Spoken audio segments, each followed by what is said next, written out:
Thank you for watching Scary Bear Attacks. If you like this episode, please remember to hit the like button and leave a comment or two, then subscribe and click on the bell to receive notifications of whenever we release new videos. Also, please remember to share them to your social media. Welcome back to Scary Bear Attacks. Today's episode takes us to Afognak Island in the Kodiak archipelago of islands in South Alaska. There are more than 12 islands in this archipelago, with Kodiak Island being the largest, and the second largest being Afognak Island. The plant life are similar on each island in the archipelago, and include pockets of spruce and hemlock trees, with an abundance of scrub alder and willow bushes covering every bit of ground that isn't covered with grass and sedge.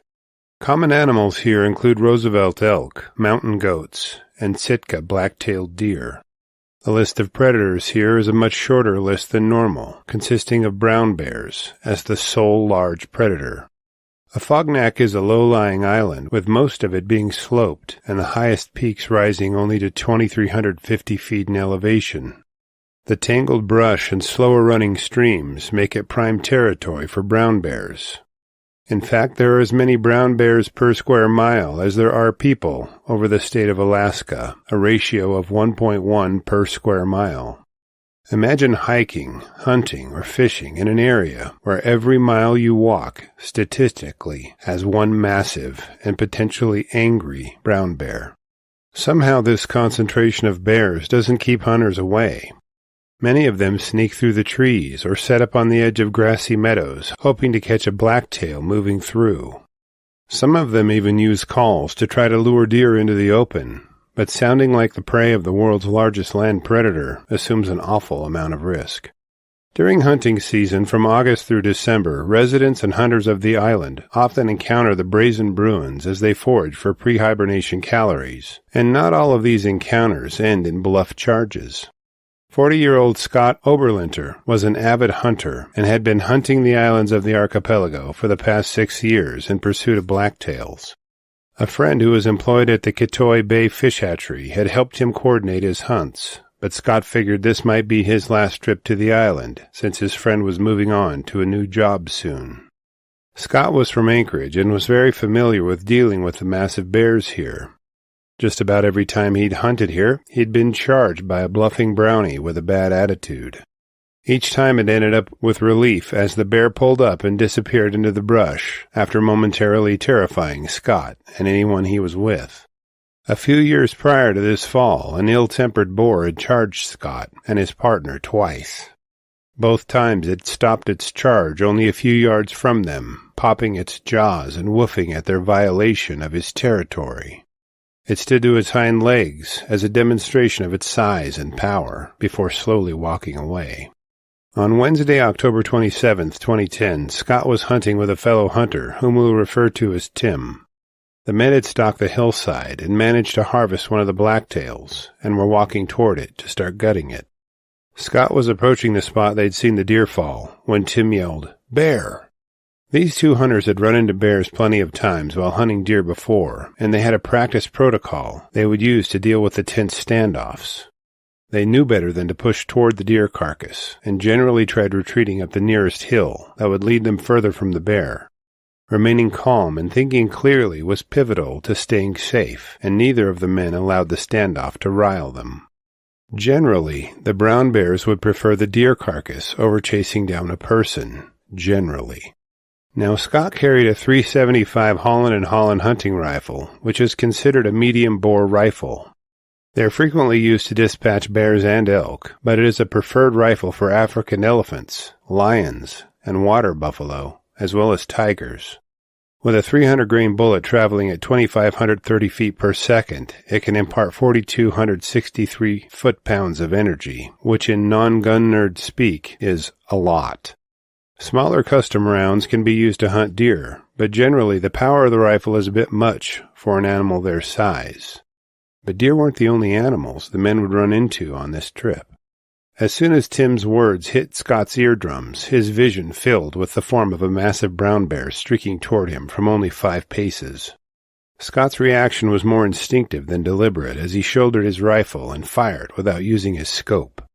A chill crossed his mind as he knew this bear would cover the distance between them in well under a second. He was essentially trying to snap-shoot a charging and furious 650-pound ball of agitated muscle, and knew the odds were nowhere near in his favor.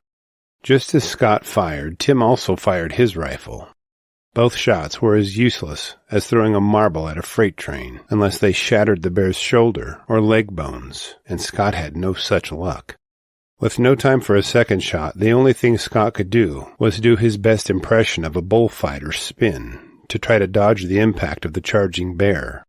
The significant difference between the moves of a matador and the moves Scott used is that bears and bulls move in dramatically different ways. The charging bear plowed into Scott mid-spin and launched him flying backward in a violent ballet. As soon as he impacted the ground, the sow smashed each of her front paws into Scott's corresponding arm as she ran through him. She stopped only a few feet past him and spun to drive her teeth into his leg and shook her head violently. The pain was the only thing that seemed real, as the entire event seemed to take on the surrealism of a nightmare. After tearing her teeth through the flesh of his leg, the enraged sow bit onto his butt, and he heard and felt her teeth forcefully click as they struck his hip bones. She picked him up and tossed him back and forth before throwing him unceremoniously across a downed log. Scott heard a few of his ribs crack as he struck the log, which was the first and most significant pain of his attack to this point. Venting her rage on Scott apparently took a bit of the sow's energy. After tossing him onto the log, she paused to huff and breathed heavily while straddling him. A thunderous shot rang out from Tim's direction, and the sow dropped in instant death. Her dead carcass rolled harmlessly off of Scott's back as he still lay across the log. Tim didn't pause to relish the remarkable and life-saving shot he'd just pulled off. He rushed to his hunting partner's side and looked into gaping gashes and painful punctures seeping blood. It oozed from various injuries from several places on Scott's lower body, but there didn't seem to be any spurting injuries indicative of a severed artery or vein. Tim wrapped Scott's wounds as best he could and helped his friend to his feet after using his cell phone to call their friend at the nearby hatchery. For the 2-mile hike down to the lake shore, every dark shape formed an imagined angry bear. Each leaf rustled by the breeze brought flashbacks of the charging bear to Scott's mind. After reaching the boat on the lakeshore, the hunters motored across the lake and met up with Don, who had left the Kotoi Bay Salmon Fish Hatchery to meet the men. From there, Scott was flown to Kodiak Island Medical Center, where his injuries were cleaned and sutured shut.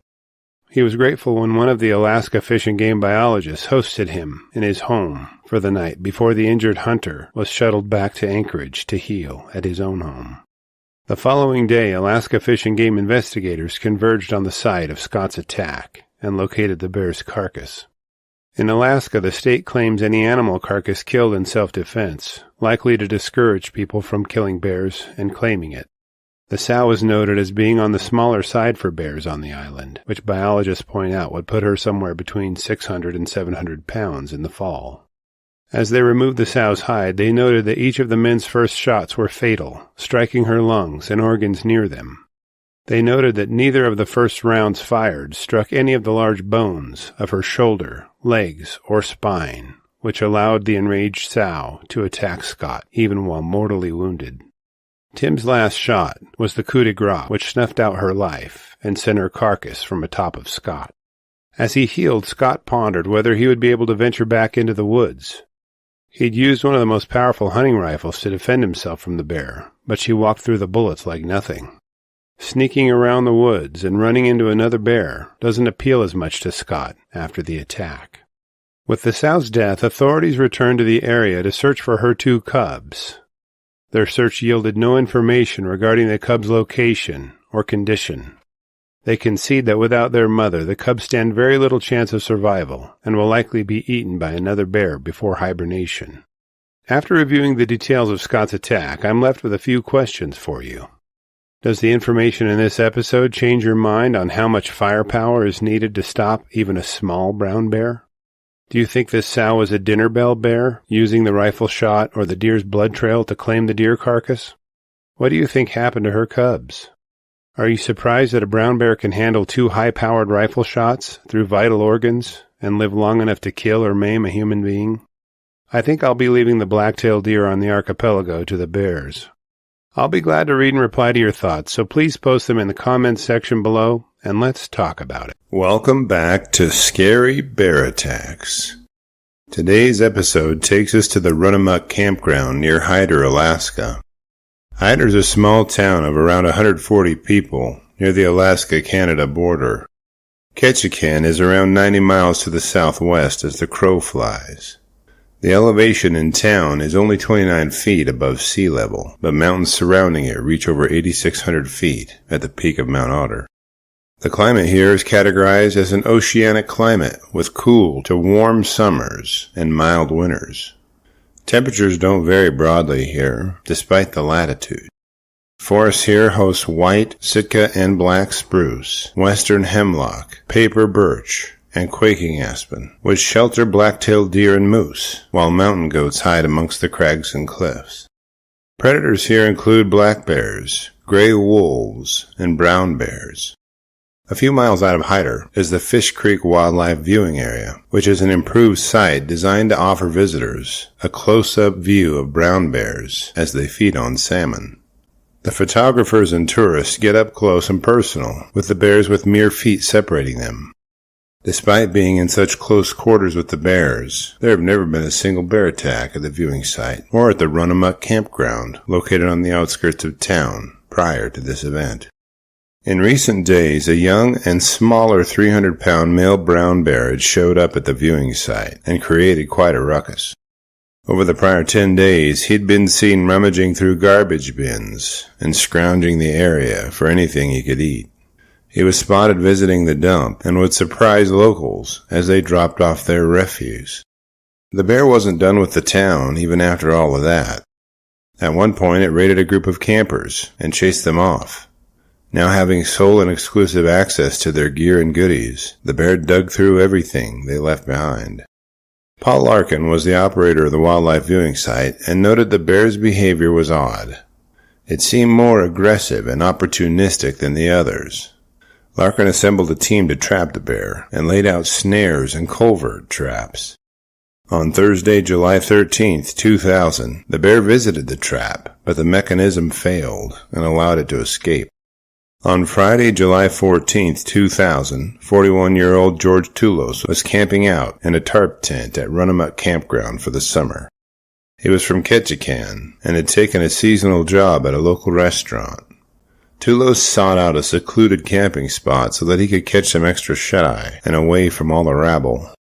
As he dozed, he would have a dangerous visitation that would lead to George losing his life.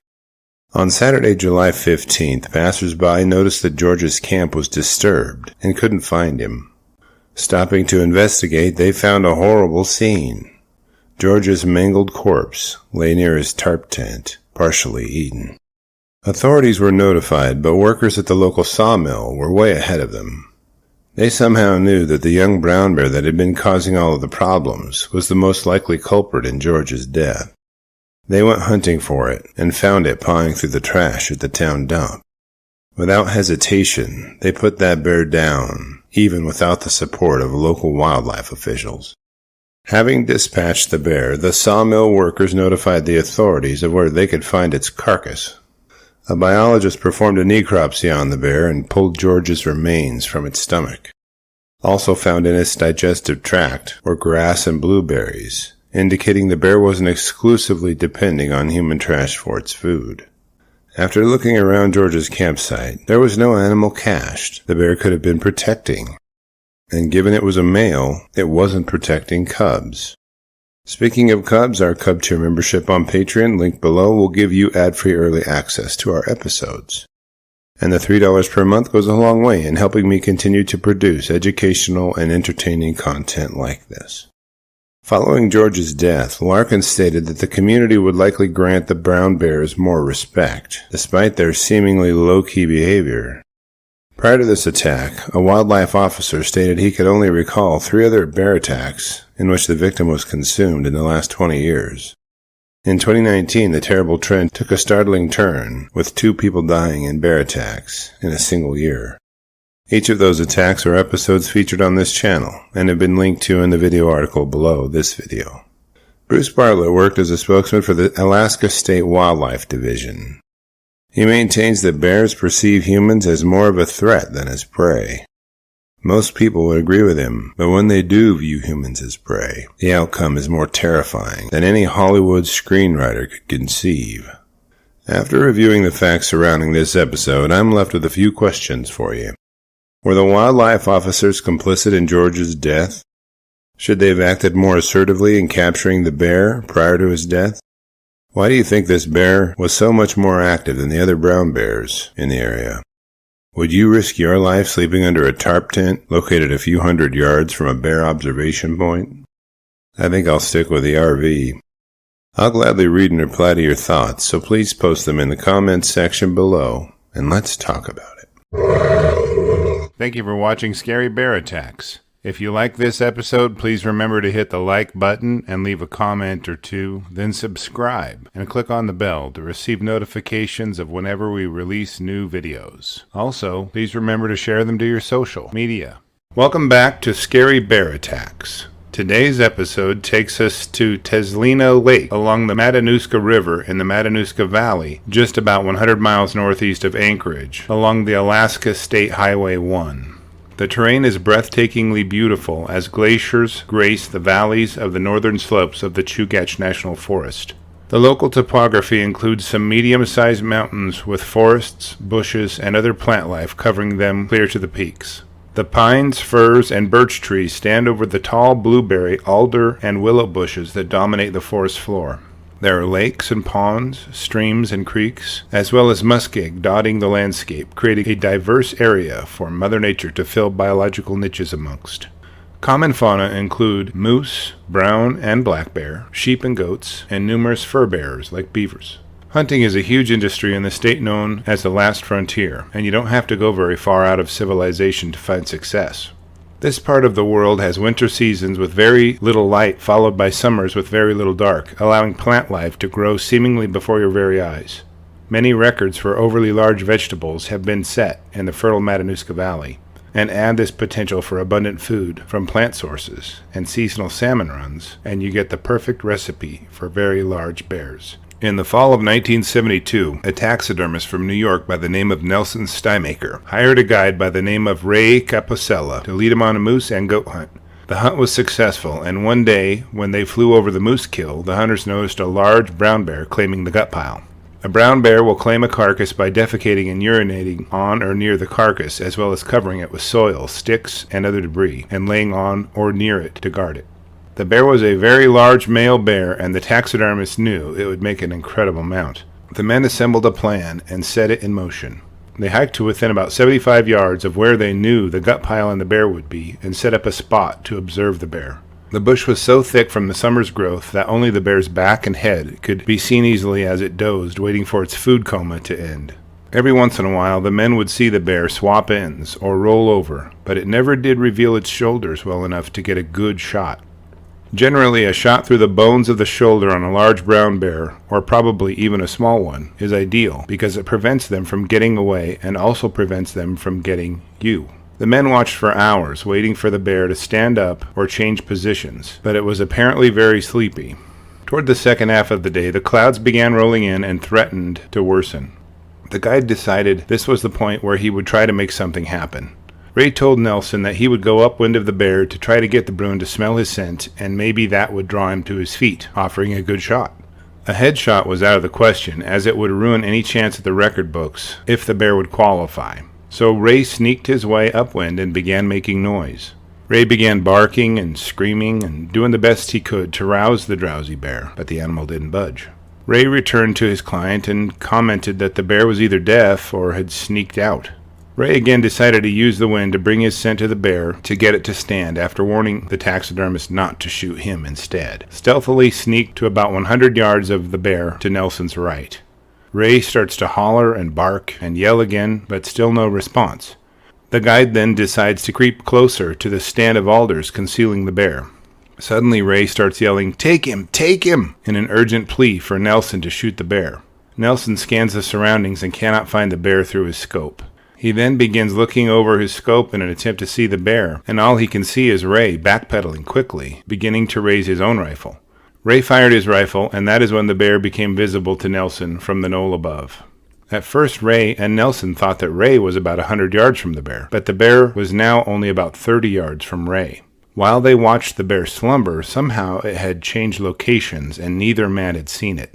When Ray sneaked in the second time, he had walked much closer to the bear than he intended.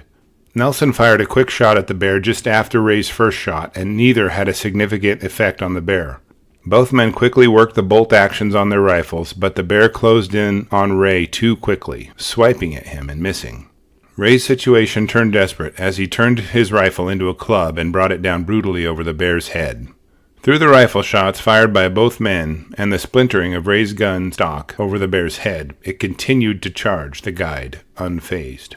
Ray had dodged the bear as long as he could before the bear knocked him onto his back by shoving him in the chest with both paws. It quickly clamped its jaws onto his right thigh and dragged him back into the alders toward the moose gut pile it was still guarding. Nelson began running into the alders to defend Ray, but quickly realized he would lose the ability to see a safe distance and reloaded. The leaves and branches completely obscured the attack, but Ray's screams and the growling of the bear as it brutalized him were very clear. Moving for a better view, Nelson could see that the bear now had its teeth buried in Ray's skull and had lifted him up off the ground. It was shaking Ray violently as he screamed for help. His arms and legs flopped limply as his body was thrown back and forth by the enraged bear. As Nelson retrieved more shells, he had noticed the bear had returned to the top of the gut pile it was protecting. It presented a perfect shot, so he lowered his rifle and delivered a bullet to the bear's shoulders, dumping the bear completely off the gut pile. Nelson was certain he had connected in a vital spot and heard the bear growling and rolling around from the alders. The undergrowth in the alder patch completely obscured everything as Nelson held his rifle like a machine gun, ready for the bear to explode toward him at any moment. He wasn't sure where Ray was anymore, and began shouting for him and heard quiet moans and breathing in return. Nelson has no idea where the bear was at this point either. Nelson entered the alder patch, a nervous wreck, but had to find Ray. He found Ray and saw him rolling on the ground with the bear laying behind him about 20 feet. The bear wasn't moving, and Ray was yelling instructions to kill the bear. Nelson fired a bullet into the bear's skull from about 10 feet away, and the bear jumped from the impact and twitched a bit, then lay still. Ray was still terrified from the attack, and Nelson leaned over him and held him in an attempt to calm him down. Ray asked him what all damage the bear had done to him, and he was drenched in blood. Nelson could see scratches all over Ray's face, chest, and back, but nothing gushing blood. Nelson could see obvious teeth marks in Ray's temple from where the bear bit onto his head, and its teeth must have raked across his face as his nose and cheeks were torn up. Ray's face was so crushed that he could not open his eyes, and his jaw would not work. He had to use his tongue to enunciate words. Ray's clothes were completely torn from nearly all of his body, and purple bear claw marks covered his entire chest and back. The bear's claws didn't break the skin, but obviously had damaged his body. It was also clearly bitten on his thigh, where the bear dragged him into the alders initially. The men devised a plan to have Nelson use the radio on the plane to get help, and Nelson nearly sprinted the 3 miles back to the plane after making sure Ray was warm and comfortable. Nelson frantically explained the details and location of the attack and requested a helicopter. Then he waited at the plane for the helicopter, which arrived with an Alaska state trooper and a doctor. The group were soon hovering over Ray, and it didn't look good. He wasn't moving or responding to their presence. The rescue party landed, but it was too late, as Ray was turning blue and rigor mortis was setting in. The state trooper took some photos of the scene, and they loaded Ray into the copter. Once back in Glen Allen, an autopsy was performed on Ray, and they found that his skull was fractured and several of his ribs were broken. Splinters from his ribs had pierced his heart and lungs. There was a fairly lengthy list of potentially fatal injuries to Ray, but a gunshot was not one of them. His friend did not shoot him. An Alaska state biologist returned to the site and examined the bear. He observed that the bear had been shot in each of the right and left shoulders and once in the head. The bear was a large male, estimated to weigh 750 pounds, whose hide squared at nearly 8 feet. Welcome back to Scary Bear Attacks. Today we take you to the wilds of Baronoff Island in Alaska. Baronoff Island, part of Alaska's Alexander Archipelago, is known for its dense forests, rugged mountains, and large populations of brown bears. The island's varied terrain and temperate rainforest climate support diverse plant life, including towering Sitka spruce, hemlock, and alder trees, and dense undergrowth of ferns, berries, and mosses. This region is rich in wildlife, including Sitka black-tailed deer, which attract hunters during the fall hunting season. The island's brown bear population is among the highest in the world, with bears often ranging across the dense forests and along salmon-rich rivers. The combination of plentiful prey and cover makes Baronoff Island an ideal bear habitat. However, for humans, it's a challenging environment where bear encounters are not uncommon, especially in the fall, when bears are foraging aggressively to prepare for winter hibernation. In the last week of October 2024, 50-year-old Tad Fujioka had planned a solo blacktail excursion on Baronoff Island. He grew up in Juneau before going off to Caltech for college. Tad was a smart man and earned an engineering degree before taking a job with the city of Sitka. He was a seasoned outdoorsman, hunter, and respected figure in the fishing community of Sitka, Alaska. As chairman of the board of the Seafood Producers Cooperative, Fujioka was well known and highly regarded for his contributions to the industry. On October 27, 2024, Tad set out alone on a hunting trip to Baronoff Island, seeking to harvest a Sitka black-tailed deer. Confident of his skills and familiarity with the land, Tad was equipped for the hunt and aware of the risks that come with venturing into bear country. While on the hunt, Tad had some success, as one of his stalks had led to him successfully harvesting a deer. He knew he was in brown bear country, and the less amount of time he could spend over the carcass, the better. After gutting the deer, Tad pulled off half of the carcass and packed it back to his camp before nightfall began to set in. He knew better than to traipse around the woods toward twilight, so he decided that half the deer would have to wait until the morning. After a good night's rest, Tad woke up and gathered his equipment to retrieve the other half of the deer carcass. After a brief hike, he arrived near the cache site, and then things took a terrible turn. On October 29th, Fujioka was reported overdue after failing to return from his hunting trip. Tad was an organized kind of guy, though hunting alone carries more risk than hunting with partners. He'd let friends and family know where he was going to be hunting, but hadn't returned by the scheduled time, fostering a broadening concern. Calling in to report him missing set off a buzz of activity with Alaska wildlife troopers, and the U.S. Coast Guard quickly initiated a land search near his last known location in the remote forests of Baronoff Island. Upon arriving at the island, searchers planned out a grid and hoped to locate him very soon. They covered the ground with searchers while helicopters flew over the area looking for clues. As helicopters surveyed the area, they observed a sow brown bear with 2 cubs and noted their location on the search grid. At approximately 11:30 a.m. the next day, search teams located Fujioka's remains. Evidence at the scene suggested that he'd successfully hunted a deer, attracting a bear, which then turned defensive, likely perceiving Fujioka as a threat to its food source. Authorities speculated that the bear involved was possibly a sow with cubs, increasing the likelihood of an aggressive response. After Tad's corpse was recovered, wildlife officials convened and decided the bear's actions were defensive in nature. They believed the sow and cubs seen previously by the helicopter searchers had claimed the unguarded half of Tad's deer carcass, and when he returned, the bears attacked and killed him. His corpse was not cached, meaning that the bears didn't display any intention of consuming him. The officers labeled Tad's fatal mauling a defensive attack and indicated they would not pursue the sow and her cubs. They also pointed out that the search efforts drove the bears away from the attack site, and locating them would be much more difficult. The news of Tad Fujioka's tragic death deeply impacted the Sitka community, where he was known not only as a skilled fisherman but also as a friend and community leader. The bear attack has prompted discussions about the dangers of solo hunting trips and the importance of bear safety in Alaska's wilderness. Fujioka's dedication to the fishing industry, particularly his work in supporting local fishermen and sustainable practices, has left a lasting legacy. Alaska is home to approximately 30,000 brown bears, making it one of the highest bear-populated regions globally. Baronoff Island, with its rich natural resources, supports a significant number of these bears. Brown bears are most active from early spring through late fall, with encounters more common during late summer and fall as bears intensify foraging for hibernation. While bear attacks are rare, they can happen suddenly, particularly when bears perceive a threat to food sources or young cubs.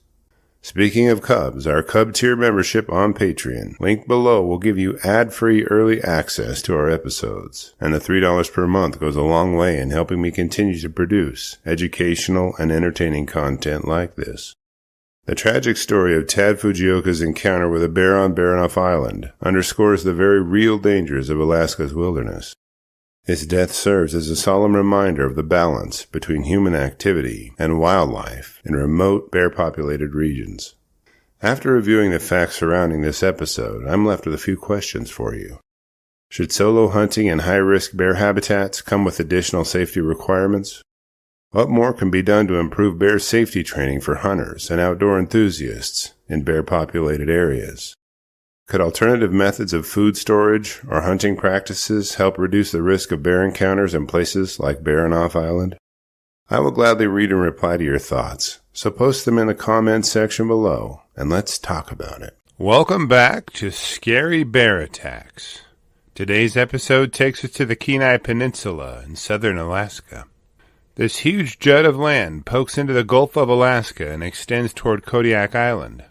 It has some high mountains in the southeast of the peninsula, but near Soldotna is a low-elevation plain that gently rolls into the Cook Inlet. The towns here push into the forest, which consists of birch, hemlock, and spruce trees. Common animals here include moose, porcupines, and hares. The predators on the peninsula are much more diverse, with weasels, foxes, lynx, and coyotes rounding out the smaller meat-eaters. The larger ones are much more dangerous and include wolves, black bears, and brown bears. The Kenai River originates at Kenai Lake, which is fed by the Russian River. It flows for about 50 miles as the crow flies and empties into the Cook Inlet near the town of Kenai. The salmon that migrate upstream begin their lives as fry, which grow in Kenai and Skylac lakes before making their way to the sea for a few years. Upon their return, the salmon continue a flow of nutrients from the land to the sea and back again that sustains brown bears, as well as many other plants and animals in the ecology. This cycle on the Kenai Peninsula has supported over 600 brown bears, but these bears are genetically isolated and are trending downward in numbers, according to recent assessments. They have a unique gene pool among brown bears, which would be a pity to see go extinct. Just a little east of Soldotna is a town called Funny River. It is a dot of a town, which doesn't seem like a town at all, but more of an incorporated area. Around mile marker 11 of the Funny River Road that runs through town, a 62-year-old man named Danny High had his home on an acreage.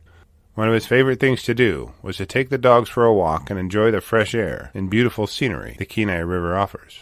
Now, Danny's acreage was at an interesting location on Funny River Road. To the south is land owned by varying federal, state, and tribal agencies, which is left in its natural state. Here, brown bears can travel freely and fight and mate and do all the normal bear stuff. To the west and the east of Danny's property, housing developments and busy roads crowd the bears' access to the Kenai River and the salmon that they pull from it. But right near Danny's property, development thins, and access to the river is much easier for the bears. To find similar access to the river, the bears would have to go 6 miles to the east, just to avoid human development.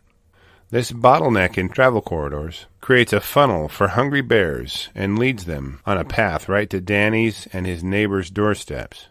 On September 13, 2015, around 4:30 p.m., Danny was out walking the dogs along one of the many four-wheeler roads that crisscross the area. The trails make the perfect escape into the trees that surround the residential developments. Brown bears are a frequent sight on these trails, but locals are so used to being near them that their presence isn't even alarming. On his hike, Danny didn't bring a firearm, nor did he bring along bear spray. Danny was such a good neighbor, he would frequently take his neighbor's dog for a walk. The dog's name was Layla, and her owner was named Diane Deming. After Danny picked up Layla from Diane's house, the two of them disappeared into the labyrinth of quad trails for a quick escape. Diane knew they wouldn't be long, and expected them to return in about 30 minutes or so. Danny enjoyed one of the benefits of pet ownership without the responsibility of taking care of one. He often took Layla out for walks, and she seemed to enjoy them too. After he spent some time relaxing in the woods, the two of them would go back and resume their lives as usual. But today would turn out to be very different from most days. As Danny and Layla made their way into the nearby trees, another denizen was also using the quad trails. A huge brown bear was likely making his way along the Kenai River in search of salmon carcasses or berries to pack on weight for hibernation. It was mid-fall now, and if the bear didn't have enough calories, it might not make it through the winter, so every calorie mattered. At this point of the fall, bears are in a state called hyperphagia, which is a hormonal state of intense hunger and desire for food. They are known to cover much broader swaths of territory in search of food sources, and will sometimes seek food from sources they wouldn't consider in prior seasons of the year. If the berry season was poor, or the salmon run was meager, then bears would have no option but to push in closer to town in search of food. As Danny and Layla walked down the quad trail, at some point they crossed paths with this massive brown bear. The details of just how this run-in occurred have not been relayed or made public. The results of the incident left Danny with grievous injuries and sent Layla dashing back to Diane. At 4:36 p.m., Diane heard Layla scratching at the back door. Before she could let Layla in, she heard her scratching at the front door. Diane hurried back toward the front door and let Layla inside, but Danny wasn't with her. Diane thought that perhaps he'd let her run ahead of him, so she glanced down the road, but couldn't see Danny. After a few minutes, her questions were answered, as emergency vehicles began to blare their sirens and converge on a nearby location. There was no way Diane could know, but a brown bear had attacked Danny while he and Layla were out for a walk. After Danny was severely injured, he somehow managed to pull out his cell phone and call 911. The sirens Diane heard were responding to his own request for help. First responders were sent out to the attack location at 4:45 p.m., and the first unit arrived by 4:58 p.m. Although their description of Danny's injuries was not detailed, they were described as very serious. It took the paramedics only 5 minutes to request a medical helicopter to Danny's location. It ferried him to a hospital in Anchorage, where he was held in critical condition. Danny went through his first surgery there on Monday. With injuries beyond their scope of care, the hospital in Anchorage arranged for an emergency medical flight, which took Danny to Harborview Medical Center in Seattle, Washington. After arriving at Harborview, additional surgical procedures would be completed to close and repair tissue damage the bear had done to Danny. Wildlife officers quickly converged on the attack site and searched for the bear responsible for Danny's mauling. Even though the search was thorough, it was fruitless in finding a bear in the area. Authorities decided to adopt a strategy of waiting out the bear to see if it would return and pose further risks to residents of the area. After the bear didn't return, they concluded that the attack was likely defensive, and the bear didn't have predatory motives in attacking Danny. According to Danny's wife, his recovery was slow but steady. Given his proximity to town and access to immediate medical attention, his life was saved. Events could have ended up very differently for him if he were only a few miles away from the resources needed to save his life. From the time Danny left Diane's house with Layla to the point he called 911, only 6 minutes had elapsed. He was located a quarter mile from his home, which means most of that 6 minutes was spent walking with Layla and not being attacked by the bear. In only a few seconds, this bear did enough damage to Danny's body to threaten his life, in a location that would make the thought of this scenario unlikely. Due to the rapid response and availability of medical attention, he survived. After reviewing the facts surrounding this episode, I'm left with a few questions for you. Do you think bear spray would have prevented this attack? I kinda doubt it. Do you think Layla's presence may have been a contributing factor in the attack? Is the development around Kenai River an example of poor planning? The next time you take your dog out for a walk in the woods, will you be packing bear spray or a firearm? I'll gladly read and reply to your thoughts, so please post them in the comments section below, and let's talk about it. Welcome back to Scary Bear Attacks. Today's episode takes us to the gates of the Arctic National Park and Preserve. It is 8.5 million acres of nearly pristine Arctic habitat. It's remote and encompasses the majority of the Brooks Range in northern Alaska. The peaks here can rise to a little over 7,000 feet in elevation, and almost all the park's territory is mountainous.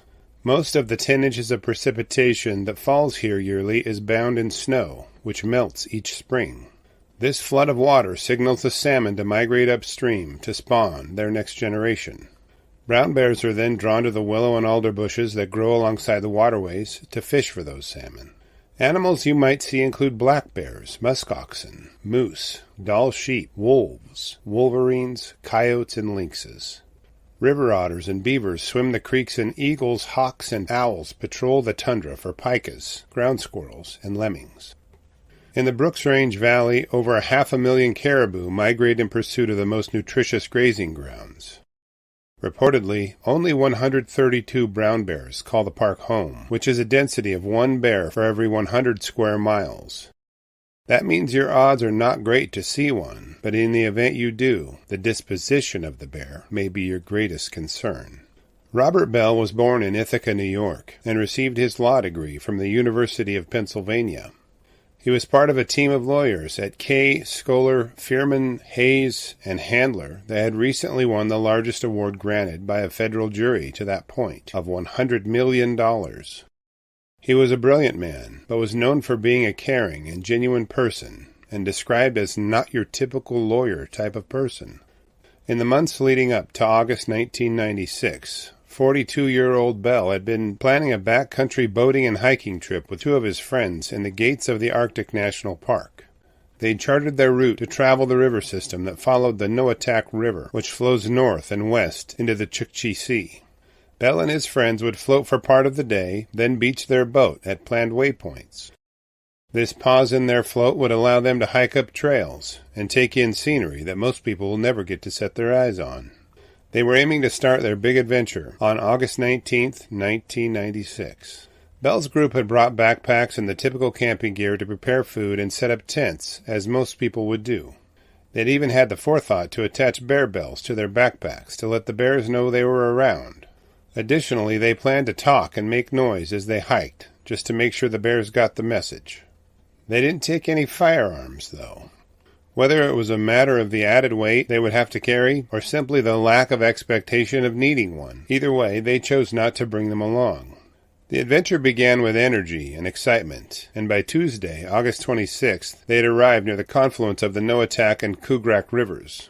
The location was on their waypoints list, so they beached their boat and gathered their hiking gear to do some exploration. One of the hikers, whom we'll call Sam, decided to stay with the boat and let Bell and their other companion, whom we'll call Mike, go on the hike without him. Bell and Mike spent the better part of the day hiking up the Kodiak River, and after turning around, were on their way back toward their boat. While passing through a patch of 7-foot-tall willows, the men caught sight of a brown bear sow with her cub. They had seen her while still a few hundred yards from her, and had time to discuss navigating around the bears at a safe distance. They planned to make noise as they circled her, so that she would not be alarmed by their presence, and either run away or allow them to pass her. Now, to understand how the men's scents would travel in this environment, we must first discuss the weather. That day there were strong gusts of wind blowing consistently from the north to the south most of the afternoon. Temperatures hovered at just above 40 degrees for the same time frame. There was no precipitation reported in the area, which means that scents would be carried further and in higher concentrations on the breeze. Given the mountainous terrain, scents tend to travel in the same direction as the wind and follow contours like the airflow. If the overall flow of air is along a river drainage, then the scent of the men would tend to travel that same route. A consistent breeze may carry a human scent right past a bear's nose, but even a slight shift could bring the scent directly to the bear. The consistent wind created a noisy rustle that would keep any sound the men could generate from reaching the bear's sense of hearing. Mike decided he would go first and slowly proceeded around the sow and her cub while talking and making noise. It was tense going, and Bell watched from an elevated point to see how the sow reacted as Mike passed by. As Bell watched, he could see the sow lifting her head and sampling the air, but she didn't have an alarmed or aggressive reaction to Mike's presence. This emboldened Bell that his hike around her would go as well as Mike's did. Once he saw Mike wave at him from the far side of the bears, Bell planned to travel the same route and do the same things that Mike did. If it worked for him, it should work fine for Bell too. The only problem with that kind of thinking is that it relies on the predictability of bears. Mike looked on as Bell initiated his turn to pass the bears. He was about halfway through the route and making noise when Mike saw the sow's head lift. She suddenly became very focused on the spot where Bell was making noise. In a split second, the sow became a brown streak that was headed straight for his friend. Mike could hear the willows popping and tossing as the bear blew through them. He next heard Bell yell for help, followed by grunts and growls from the sow. In a matter of seconds, Mike could hear nothing from Bell's location. Not a moan or a shout. Nothing. Mike had no doubts about what had happened to his friend. After his shouts went unanswered, he quickly made his way back to the boat and informed Sam about Bell's fate. The two friends decided to return to the attack site and see if they could recover Bell's body. Once they located his corpse, they knew his death was quick. He didn't struggle very long with the wounds he suffered. They carried Bell's corpse back to the location of their boat to ensure it wasn't consumed by the bears. Now in one of the most remote areas in the world, without a means to reach anyone, the men decided to do the only thing they could do. They worked out a plan to try to signal passing aircraft to summon help. By Saturday, August 31st, the men were flown out alongside Bell's body. Upon examination, Bell was noted to have died instantly from the damage the sow had done to his body. This means that most likely he'd died from a strike or bite to his head or neck, or instantaneous death would not have been likely. Bell's wife, Jody, also an attorney, flew up to Alaska to bring his body home for burial. Following the attack, officials closed off the area to aid in their investigation. They wanted to take a good look at the bear population before allowing people back in the area. After reviewing the circumstances of Bell's fatal bear attack, they decided to take no action against the bear. They deemed the sow's behavior normal for a brown bear protecting her young. After reviewing the facts surrounding this episode, I have a few questions for you. What triggered the sow to attack Bell, but not Mike? Do you think the noise the men made aggravated the sow? Why on earth didn't these guys pack firearms? Would you have tried to sneak around a sow brown bear and her cub? I'll be glad to read and reply to your thoughts, so please post them in the comments section below, and let's talk about it. Welcome back to Scary Bear Attacks. In today's episode, we explore the remote and rugged Admiralty Island in Alaska. Admiralty Island is known for its dense bear population, and the encounter that unfolded here reminds us how quickly a peaceful hunt can turn into a battle for survival.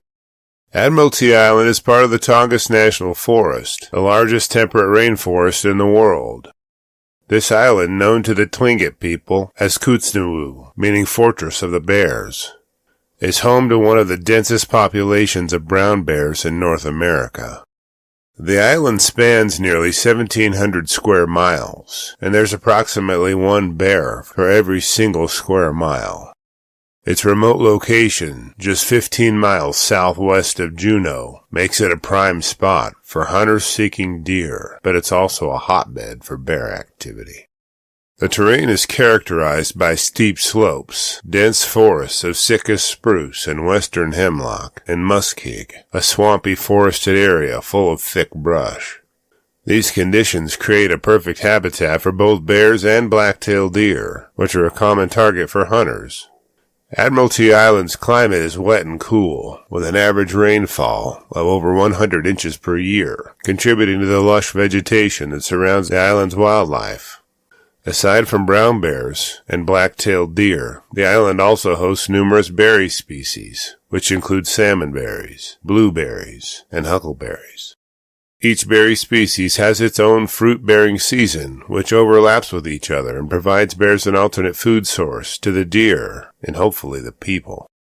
These natural resources not only sustain the island's wildlife, but also draw humans into bear territory, leading to the potential for conflict. On Sunday, October 6, 2024, Amanda Compton, a 44-year-old resident of Juneau, was an experienced hunter who spent countless days in the Alaska wilderness. She often hunted with her longtime friend Nicholas Orr, 45, who is equally familiar with the remote backcountry of Admiralty Island. Both are seasoned outdoors people, carrying rifles and other essential gear, prepared for the challenges of hunting in one of the wildest corners of North America. On this particular day, the pair had set out for what they assumed would be a typical hunt for black-tailed deer. However, even experienced hunters know that no matter how well prepared they are, nature is unpredictable. As they ventured deeper into the muskeg, they had no idea that their path would soon intersect with a protective mother bear. Amanda and Nicholas had been trekking through the dense brush for about an hour and a half, carefully making their way through the difficult terrain of the muskeg. The thick vegetation made it difficult to see far ahead, and this lack of visibility made them cautious. Making noise while moving through it would frighten deer, so the hunters moved as silently and slowly as possible. Without warning, Amanda came face to face with a brown bear sow and her cubs, likely foraging in the area. In an instant, the mother bear charged. In the fraction of a second that it took the sow to cover the ground between them, the hunters had next to no options to adequately defend themselves. As the sow's paws turned through the muddy muskeg, Amanda and Nicholas could only yell and hope the sow would break off her charge in a bluff.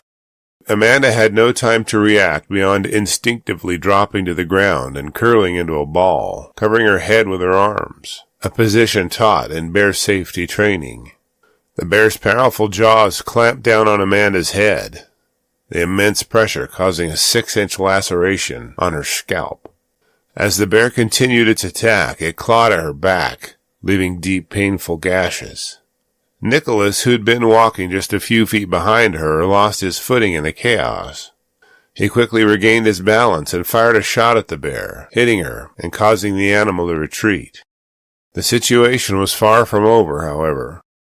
As Nicholas fired his shot, he noticed a bear cub perched in a nearby tree, likely the reason for the mother bear's aggressive behavior. With her cubs nearby, the sow had been defending her little ones. After the bear retreated, now injured, the hunters assessed Amanda's injuries. She'd sustained significant wounds, including a 6-inch gash on her skull, a 4-inch laceration on the back of her head, and a puncture wound on her hand.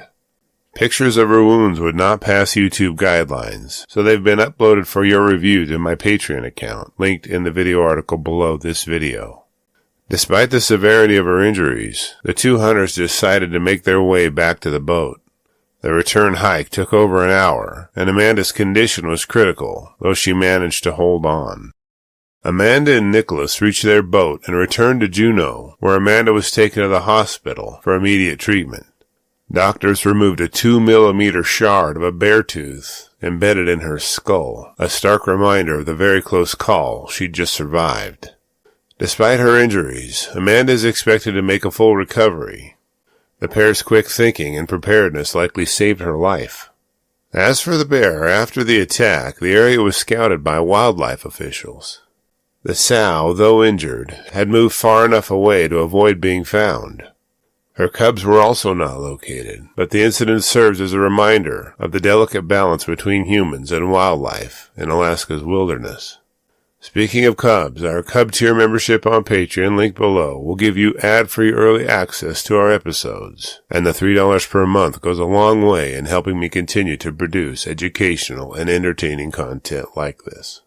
Encounters like Amanda's are classified as defensive attacks, which occur when a bear feels its cubs or food source is threatened. Brown bears, particularly sows with cubs, are extremely protective. The dense vegetation of Admiralty Island likely contributed to the suddenness of this encounter, giving the bear little warning of a hunter's approach. Brown bears are also known as coastal grizzlies and can weigh between 600 and 1,500 pounds, and are powerful predators, capable of running up to 35 miles per hour. As Alaska's bear population grows, interactions between bears and humans are becoming more frequent, especially in areas like Admiralty Island, where both share the land. According to the Alaska Department of Fish and Game, brown bear attacks are rare, but tend to occur in areas where humans and bears compete for resources, particularly during the hunting season when bears are also foraging before hibernation. Admiralty Island is home to approximately 1,600 brown bears, with an estimated density of 1 bear per square mile. This makes it one of the most densely populated bear regions in North America. In comparison, bear populations in other parts of Alaska are much lower, making Admiralty Island a hotspot for bear encounters. Over the past decade, Alaska has seen an average of 2 to 3 bear attacks annually, with most being non-fatal. While encounters are not uncommon, fatalities are rare due to the high level of awareness and preparedness among hunters and outdoor enthusiasts. Amanda's encounter, while terrifying, is one of many that showcase the unpredictability of bear behavior, especially when cubs are involved. After reviewing the facts surrounding this episode, I'm left with a few questions for you. Could Amanda and Nicholas have avoided the attack by making more noise as they move through the dense muskeg? What role does bear awareness training play in preventing serious injuries or fatalities in bear country? Is it realistic to venture into bear territory and not expect a confrontation, or are hunters and hikers playing the odds? I will gladly read and reply to your thoughts, so post them in the comments section below, and let's talk about it. Welcome back to Scary Bear Attacks. Today's episode takes us to the area around mile marker 68 along the Denali Highway and the hunting territory around the Alpine Creek Lodge in Alaska. The highway was constructed to connect the town of Paxson and Cantwell and runs through well-preserved tundra and primitive territory. Denali National Park is about 60 miles to the west as the crow flies, and other than that, there isn't much of anything but wilderness around. The Nelchina Public Use Area is about 25 miles to the southeast of our location in the Clearwater Mountains in the Hayes Range. The climate here is classified as a subarctic climate, which means the winters are long, cold, and snowy, and summers are mild. According to UCLA's research, boreal forests and tundra dominate alongside an abundance of berry bushes. The usual Alaska cast of animals are found here, including moose and caribou, with the occasional Dall sheep hiding amongst the crags. Predators include wolves, lynx, black bears, and brown bears. On April 15, 2016, father and son Brett and Glenn Bond were ripping along on their snowmobiles up a hill in hopes of catching a giant brown bear as it emerged from its winter den. Brett was a 35-year-old hunting guide and resided in Wasilla, a few hours to the south. Glenn was an active 77-year-old retiree from education and guiding and enjoyed anything outdoors, especially with his son. Spring bear hunting tends to be controversial to people who don't understand bear management. It can be viewed as unfair to the bears, given they are just waking from hibernation and may not be aware of what awaits them outside the confines of their dens. It is certainly not without its dangers, as surprising a hungry brown bear isn't the safest of pursuits. The men had decided to take snowmobiles to aid in getting back to bear denning locations. The basic strategy was to glass snowbanks for tracks or den openings and wait for the bears inside to emerge. The weather was cooperating for the most part as the skies were clear and temperatures were manageable. Brett knew that his father wouldn't be able to go on many more hunting trips, and memories of prior hunting trips flashed through his mind as the men buzzed up the slopes. Brett took his first caribou when he was only 7 years old with his dad right beside him the entire trip. This hunting trip would mean much more to both of the men than what they expected. The Bonds were both very experienced woodsmen and trained in wilderness and emergency medicine. Brett had completed a medical program called Learn to Return, which relayed wilderness medical strategies. They'd had a handful of tangles with various bears throughout the decades, but had always managed to avoid an attack somehow. It wasn't long before Brett spotted an opening in the snow about 24 miles into their ride. He could see bear tracks around the opening, but none leading away from it. This typically means the bear's awake from its slumber, but isn't quite adjusted to the bright and stimulating surroundings outside of its den enough to venture out permanently. Parking their machines a short distance away, the men slowly approached the den opening and observed the evidence around it to confirm their suspicions. After several minutes of analysis, Brett announced he had followed each of the bear's paths around the opening, and it hadn't left the snowbank, opting to return to its den. Now the men knew they would need to find a place that gave them a good view of the area surrounding the den opening. They sneaked up to within 36 yards of the den entrance and set Glenn up with his gun, loaded and ready. Brett decided to sneak around to a vantage point above the den to view the tracks the bear had left. He managed to get within 10 yards of the opening and started looking at the tracks the bear had left before returning to the den for more rest. Brett's observations were interrupted by his father yelling, "He's coming out, Brett!" At first Glenn was concerned that the bear may be headed toward his son. He fired a round from his rifle, hoping to drop the bear before it could pose a threat to his son. Upon hearing Glenn's cries to Brett, the bear made it certain just which one of the men had drawn its full attention. As the bear approached him, Glenn managed to get to his knees from his prone shooting position. Brett watched as the enormous bear covered ground toward his father so quickly that its speed seemed surreal. In a matter of only a few seconds, the bear closed the 120 feet between Glenn and itself and slammed him to the ground in freight train fashion. Brett saw the bear grab his crumpled father by the back portion of his neck and didn't miss a step in dragging him down the slope. His father's form took on a mannequin-esque quality as it limply bounced and jerked across the snow. As soon as Brett saw his father being dragged away from him, he began to sprint toward them. With his .375 hunting rifle in one hand and his .454 Casol pistol in the other, he was hoping he had brought enough firepower to bring the bear down before it killed one or both of the men. Brett could hear his father screaming in terror and pain as he approached. He used those cries to help him hone in on their location. As Brett got within range of his father and the bear, he raised his pistol straight out in front of him. He could see the bear shaking its head as it bit onto his father's face and let out a yell to draw its attention. As soon as it saw Brett running toward it, the bear began to run toward him as well. It was clear the bear had accepted Brett's challenge to mutual combat and intended to maim or kill him. As Glenn lay in a blurred smear of red in the background, the battle scene now focused on Brett and the bear as they converged on each other. Brett focused on the form of the bear as it bounded toward him, growing in scale with each leap. Brett squeezed the trigger on his pistol, and the 360-grain buffalo bore slug slammed into the bear's neck. The impact of the pistol round caused the bear to pull up. Its hesitance allowed Brett to circle around it and position himself between the bear and his father. He took careful aim and squeezed the trigger once more and struck the bear square in the chest. Now having the bear isolated, and the concern of striking his father with a bullet out of his mind, Brett knew the distance between the two men and the bear was dangerously close. He knew his next shot had to bring an end to the attack. He focused his pistol sights on the bear's head and hoped its report would deliver the collapsed bear. But it didn't drop the bear, even though his shot hit right where he'd aimed.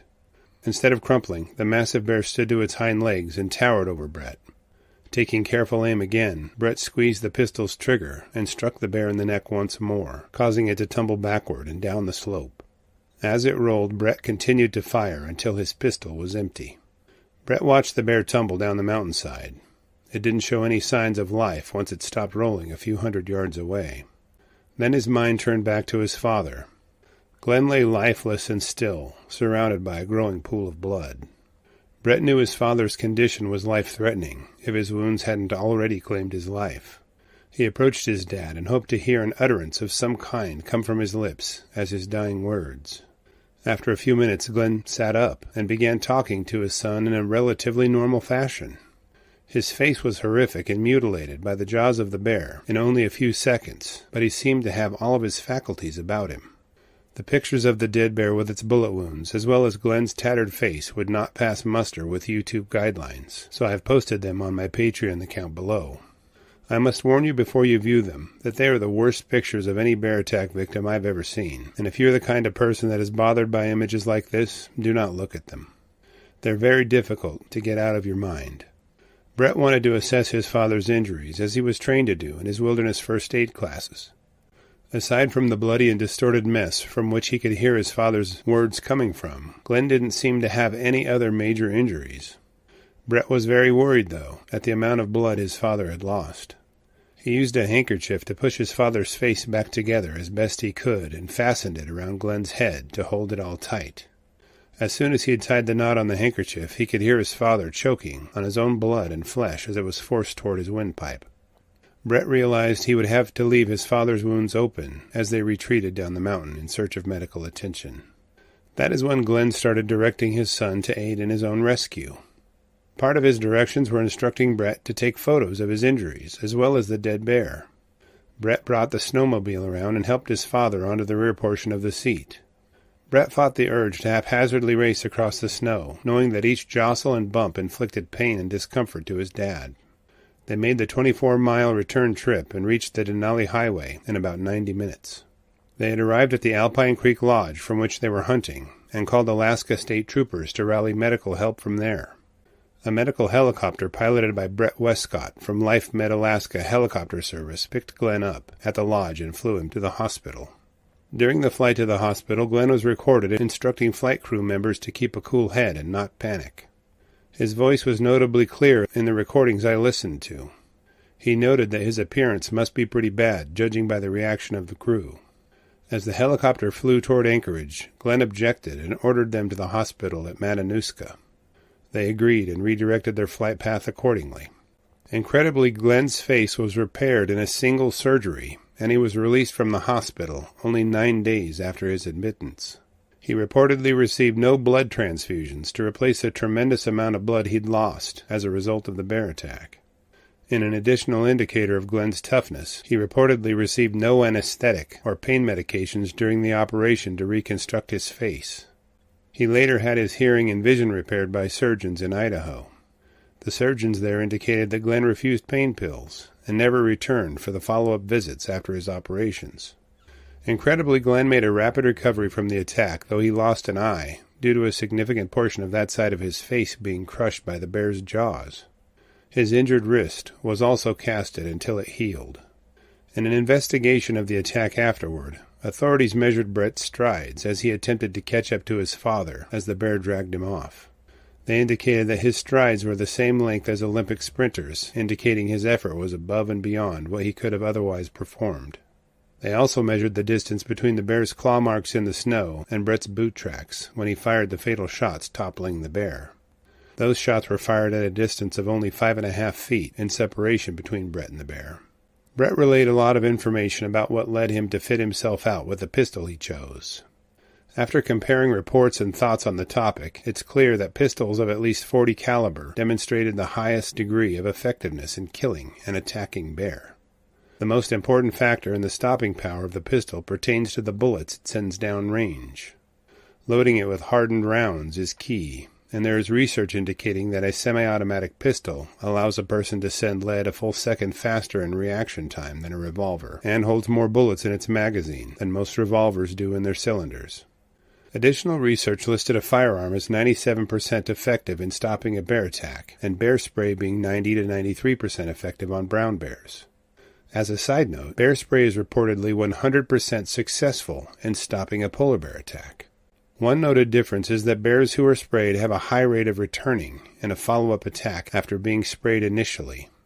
The use of a firearm tended to eliminate that potential. Additional numbers indicate that a person properly dispensing bear spray had a 0% rate of death during the altercation, with only 2% receiving minor injuries. By contrast, a person utilizing a firearm in their own defense fared worse, with only a 76% success rate due to the requirement of fatally striking a charging bear as it covers uneven or sloped ground. All research indicates that carrying bear spray and a powerful firearm increase a bear attack survivor's odds of avoiding injury or death. As for the carcass of the bear that attacked Glenn, Brett went back to the attack site the following Saturday and reclaimed it in compliance with Alaska state game laws. The bear's pelt measured 9 foot square, which means from paw to paw and nose to the tip of his tail was at least 9 feet in each direction. That is a very large brown bear. Brett returned to guiding bear hunts very soon after his father's attack occurred. After reviewing the facts surrounding this episode, I'm left with a few questions for you. Do you feel comfortable enough in your shooting skills to only carry a firearm in bear country? Given precision is key, is a firearm preferred by you over bear spray when it comes to preventing or stopping a bear attack? Who is tougher in your mind, Glenn Bond or Jeremy Evans? I'll be glad to read and reply to your thoughts, so please post them in the comments section below, and let's talk about it. Welcome back to Scary Bear Attacks. Today's episode takes us to the tundra-strewn scrubland 40 miles away from Nome, Alaska. Nome first came to fame in the public eye in the early 1900s due to a gold rush in the area. People flocked from around the world to try their luck at pulling gold from his desperate and hostile landscape.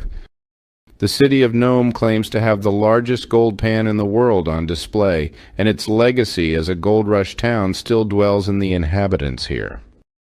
The climate here is a subarctic climate, which means temperatures range dramatically from season to season. Since it is located near the sea, the humidity moderates these temperature swings compared to more inland locations, but January still averages only 5 degrees Fahrenheit and July averages 52 degrees Fahrenheit. With just over 17 inches of precipitation each year, this area sees a small amount of rain or snowfall on most days. This land is rolling hills covered with gray willow interrupted by stands of balsam poplar and black crowberry trees. Blue joint and common woodrush are grass-like plants that grow around every area with enough water to support them. Animals you might see if you visit Nome include muskox, moose, and caribou. The predators that prowl this area include wolves, wolverines, and brown bears, but this is also the winter range for polar bears and their common companion, the Arctic fox. The Seward Peninsula has over 300 miles of gravel roads, which allows its visitors abundant access to remote locations. But some of these locations are so isolated that in the event of a problem, you may be on your own to solve it. The surf pounds the rocky shore, which gives way to sandy beaches, while glacial streams bubble up from subterranean aquifers, providing the visitors, animals, and plants pure and clean water for survival. On July 12, 2021, Richard Jesse was heading out to his remote mining camp. He was approaching his 6th decade in life, and his values were changing. He didn't mind being alone in remote locations while he searched for gold and basked in the solitude of the area. He had brought his four-wheeler in to help him search the area around his mining site and had a towable trailer he pulled behind it to haul his gear. He did bring a cell phone, but not an emergency beacon, as it seemed counterintuitive to the isolation and privacy the area offered him. If he needed help, he clearly understood that he would simply call for it on his cell phone. He also neglected to bring bear spray, as he didn't plan on having any problems with the bears in the area. They had never bothered him much before, so why would this trip be any different? The only self-defense item Richard had brought with him was his pistol, though it isn't clear what brand, make, or caliber it was. He brought about a box of pistol ammo with him, just in case. Before departure, Richard had made sure to tell his friends where he was going and what time he should be back. This is a basic responsibility of anyone going into the backcountry, but if something tragic happens before your return time, you may end up in a life-and-death struggle until your deadline arrives and searchers are notified and rounded up to find you. Just after arrival, Richard hopped on his four-wheeler and pulls his trailer a few hundred yards from his mining camp. He had been searching for gold in the creek that meanders through the willows around his camp, and had decided to pan in a spot he hadn't searched before. As he drove along the creek bank, his vision was filled with an angry brown bear closing in on him. For a moment, Richard was unsure if the bear may simply run past him, but as it closed in, he could see its eyes focused on him and nothing else. It was clearly not trying to escape to safety, but to confront him with its teeth and claws. The giant bear easily flipped over Richard's four-wheeler and small utility trailer as if they were toy cars. In the blur of an attack, the brown bear knocked the man to the ground and clamped its jaws onto his ankle. It began dragging him toward the creek, and he was certain it was taking him into the cover of the willows, where no one could intervene in the attack. As the bear dragged Richard across the rocks along the bank of the river, he managed to pull his pistol out. He fired once at the bear, which immediately released its grip on his ankle. Scrambling to his feet, Richard scampered through the willows and grass back to the relative safety of his campsite and locked himself inside his makeshift cabin. This wasn't the end of the confrontation for the bear. It could have easily licked any wounds it may have had from Richard's pistol, if he even hit it, and went on its way. Instead, the bear followed him back to his cabin. Richard could hear the bear's claws being dragged over the outside of his cabin walls as it searched for a way to get to him.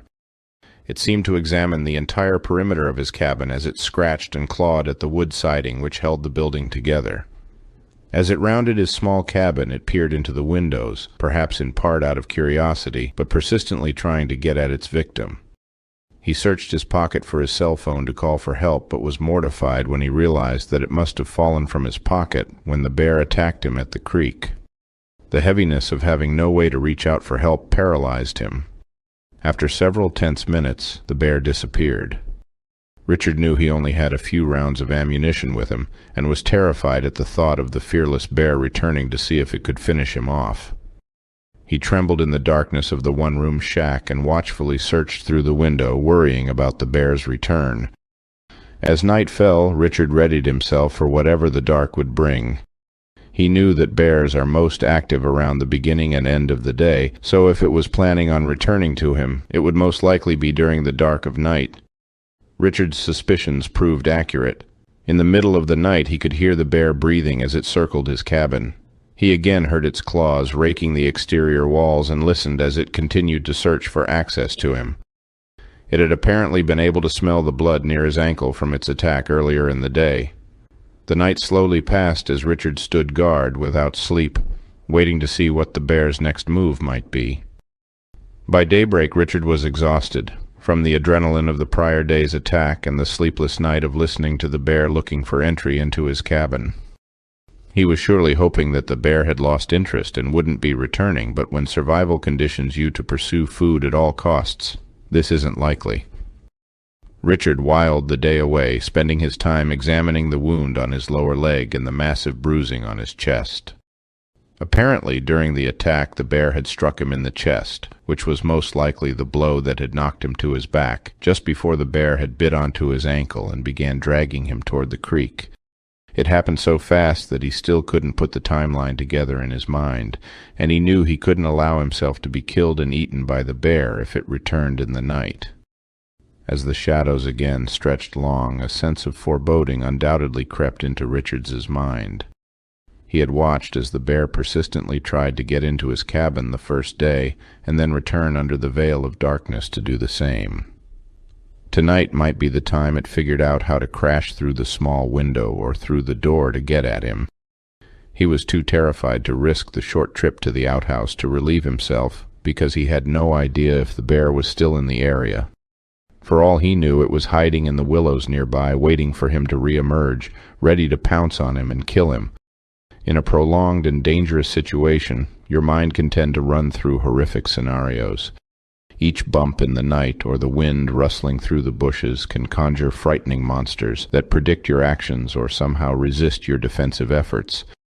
Adding in the exhaustion and injuries, there is no doubt that Richard was in for another long night.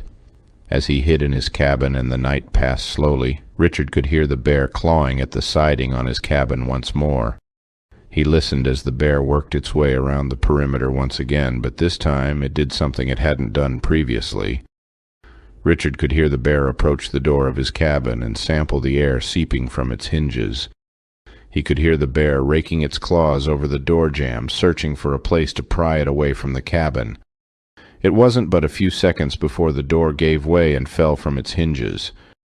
Richard knew this was the time he had to use some of the precious rounds from his pistol. He fired toward the door opening, now backlit by the night sky. He wasn't sure if he had hit the bear with any of the rounds he fired. He only knew it had disappeared from the opening of the door and into an uncertain location. Needless to say, Richard didn't sleep that night either.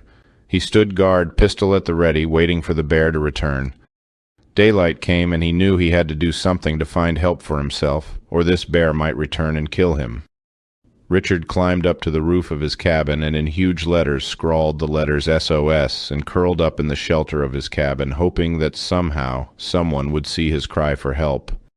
On July 16th, about 185 miles to the north, a Coast Guard helicopter was getting ready to fly from Kotzebue to Nome. It was carrying a team of scientists who were tasked with research in the Bering Sea. A short distance into its travel route, the helicopter ran into a mass of dense clouds and had to change its route by about 1 mile.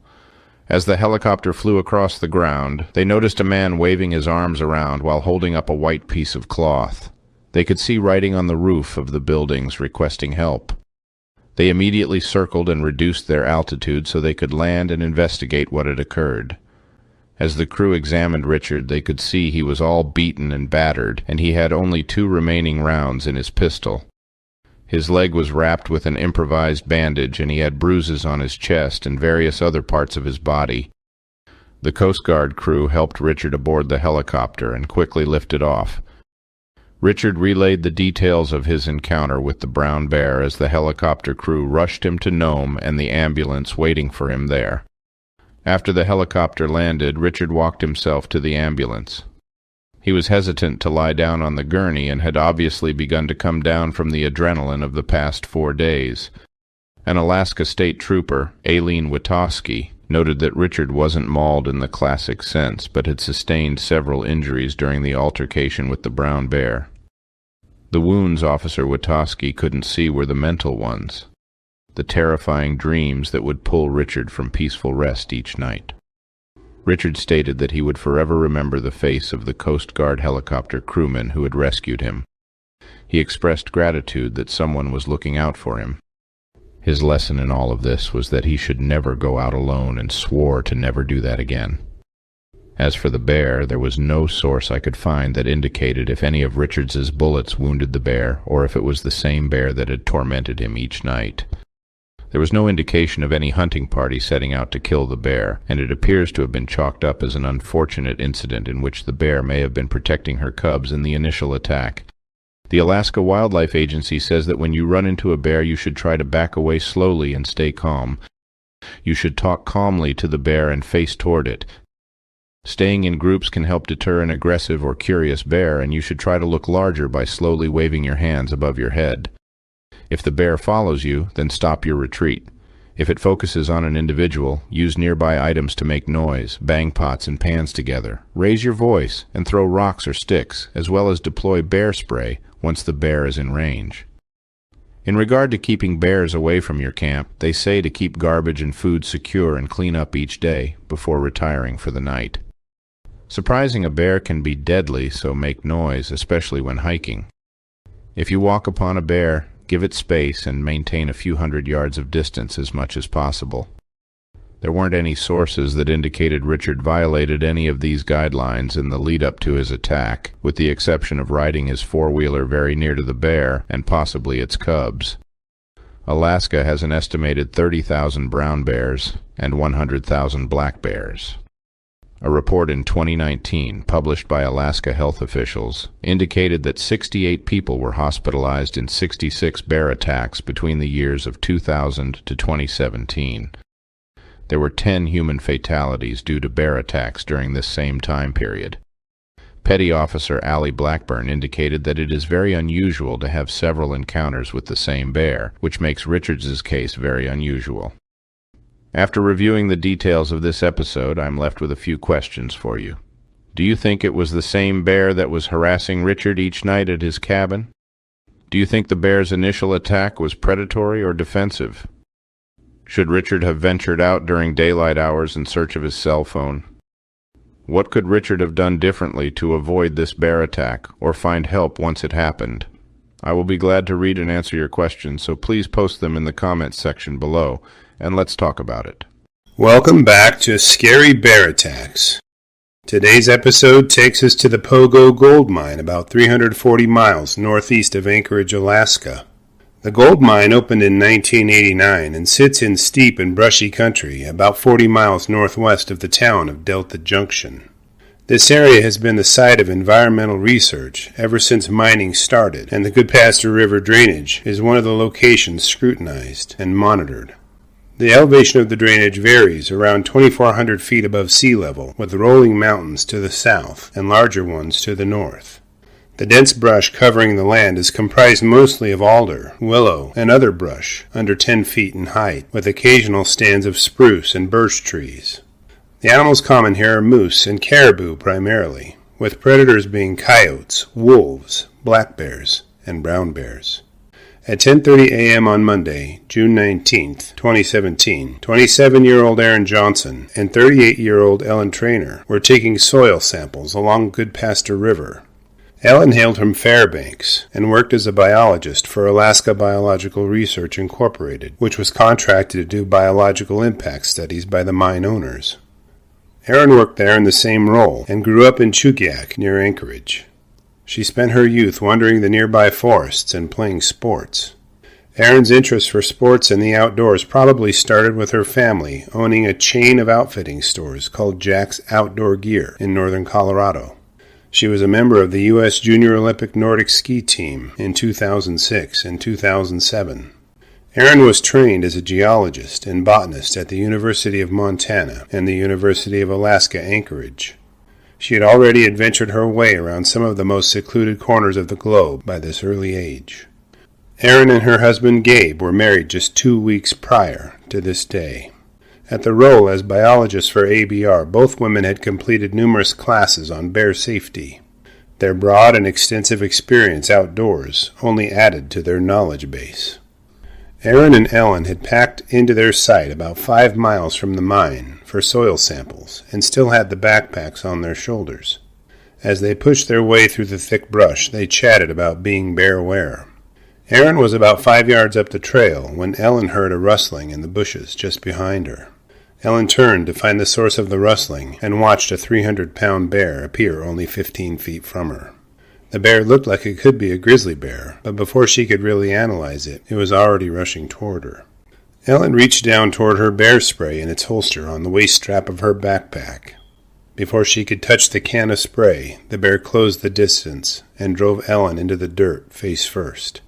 The bear started to tear at her backpack with savage and irresistible force, jerking her around with each toss of its head. Erin watched as the bear straddled Ellen during the attack.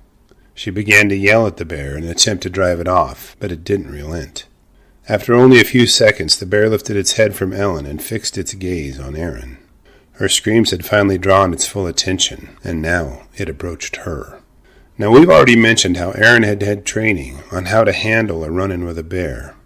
Undoubtedly, she'd been taught to do the same thing that Ellen had done. While the bear attacked Ellen, she may have had time to reach for her bear spray and pulled it from her shoulder strap on her backpack, but she did none of these things. And the reason why can only be attributed to overwhelming fear. I've been there myself many times in Idaho and Alaska. When a bear's eyes fix on you, all the plans you have to protect yourself in your rational mind go out the window. The unpredictable nature of a bear becomes a reality, and you realize you have no way of anticipating precisely what it will do next. Ellen's face was buried in her hands as she stared at the ground. She could hear Erin's screams turn into gurgling as the bear mauled her. She reached her hand down to her bear spray and pulled the canister from its holster. Ellen flicked off the safety cap from her bear spray and discharged a cloud of irritant in the bear's direction. The bear immediately charged back toward her and tore at her backpack with continued fury and showed no effects or reactions to the spray. Upon seeing no reaction from Ellen, the bear returned to Erin and began dragging her lifeless body down the hill by her head. Ellen took this opportunity to spray the bear once again, causing it to charge back toward her one more time. She covered up her head and neck with her arms once again and laid still. The bear sniffed around her for a few seconds and then returned again to Erin. Ellen now considered that this bear was intent on killing and eating the women, likely both of them. She reached around to her backpack slowly and searched for her radio. Grasping it, she pulled it toward her head and clicked it on. Urgently, she sent out a mayday cry for help, relaying the fact that they were being attacked by a bear. She stated that the bear spray was not working and a weapon was needed. Stephen Herrero is one of the top researchers on bear attacks and preventative measures on how to stop or avoid them. His research indicates that black bears tend to recover from exposure to bear spray faster than the other bear species. This may explain why this bear was so resistant to the effects of the bear spray. His work has been cited on previous episodes on this channel. Ellen's reaction to the bear attack was the appropriate method when dealing with a surprise grizzly bear confrontation, but it is not advisable for a predatory black bear attack. Still laying face down, she listened as the bear moved through the brush surrounding the women. She had no idea if Erin was still alive or not. At 10:40 a.m., Ellen's radio message was received by the coordinator at the mine. A helicopter arrived only a few minutes after Ellen's message was received. The crew of the helicopter could see the bear dragging something through the brush as they approached. Instead of searching for a landing spot, they decided to buzz the bear with the helicopter.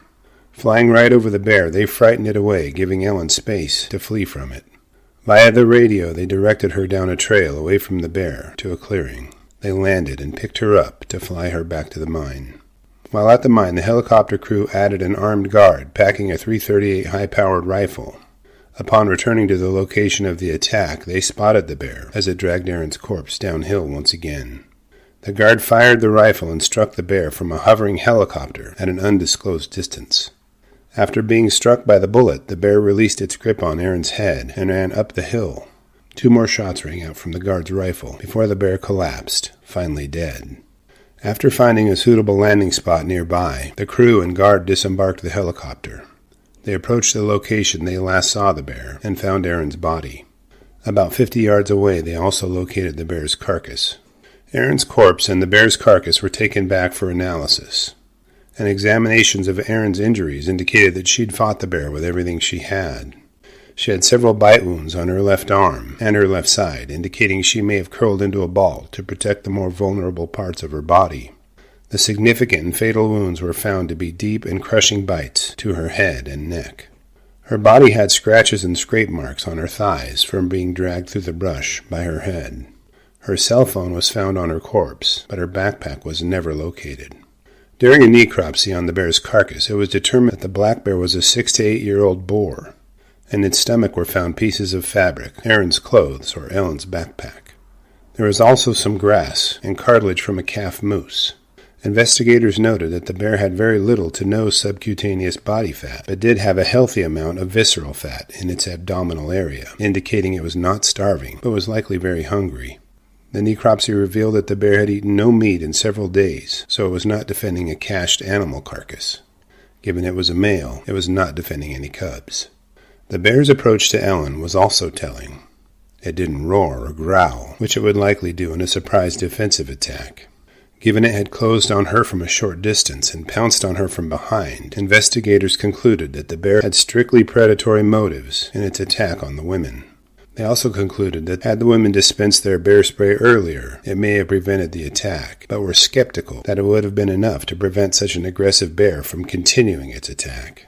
Ellen was treated at the local hospital in Fairbanks after a ride there in an ambulance. Her injuries were not severe, and she was released the same day she was admitted. Warning signs were posted at the trailhead, and all visitors were kept away from the area. Aaron's fatal attack happened one day after the fatal black bear attack on 16-year-old Patrick Cooper as he ran in a hill climb race on Bird Ridge near Anchorage. His attack is presented in an episode on this channel and is linked to in the article description below this episode. Over the last 130 years, there have only been 6 fatal black bear attacks in Alaska. Aaron's death was the first human fatality to have occurred when bear spray was used as a defense. After reviewing the facts surrounding this episode, I'm left with a few questions for you. Do you think this bear was somehow resistant to the effects of bear spray? Given the number of shots taken from the guard's rifle to bring the bear down, would a firearm have made any difference in Aaron's attack? What more could Aaron and Ellen have done to prevent or stop this bear attack? Welcome back to Scary Bear Attacks. Today's episode takes us to Baronoff Island in southeast Alaska. The island is located just west of the Stickeen ice field, and its pronounced landmark, Devil's Thumb. On clear days, the entire ice field can be viewed from the peaks of Baronoff Island, and the bleak and rugged territory can send the stomach of the most experienced outdoorsman into knots. The elevation here isn't particularly high, running between 3,500 and 5,390 feet at the peak of Mount Baronoff, the highest peak in the Alexander Archipelago. The mountains here may not be all that high in elevation, but the steepness of the granite ridges is as rigorous as anywhere in the world. They jut sharply from the valley bottoms and reach their height quickly, granting mountain goats the rugged and rocky terrain they thrive in.